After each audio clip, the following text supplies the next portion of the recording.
तुमच्या दातांची मजबूती, त्वचेचा ग्लो आणि सांधेदुखीचं समाधान सगळं एका आयुर्वेदिक वनस्पतीत मिळालं तर होय, उत्तर आहे सायरियक म्हणजेच वज्रदंती. कॅन्थेसिकुलाच्या या वनस्पतीचे लॅटिन नाव बार्लेरिया प्रायोनिटिस आहे, जे काटेरी गुल्माच्या स्वरूपात आढळते. फुलाच्या रंगावरून श्वेत, रक्त, नील व पीत असे प्रकार पडतात. सैरियकाचा रस तिक्त व मधुर असून ते मधुर विपाकी व उष्णवीर्यात्मक आहे, तसेच लघु व वृक्ष गुणात्मक. या गुणांमुळे सैरियक कफाचे शमन करते.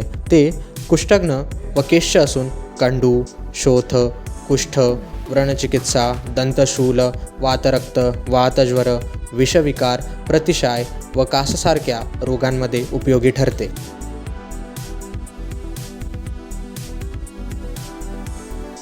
सैरियक स्वरसाचा प्रयोग 10 ते 20 मिलीलिटर तर क्वाथाचा प्रयोग 40 ते 80 मिलीलिटर करावा. आयुर्वेद जगा, निरोगी राहा.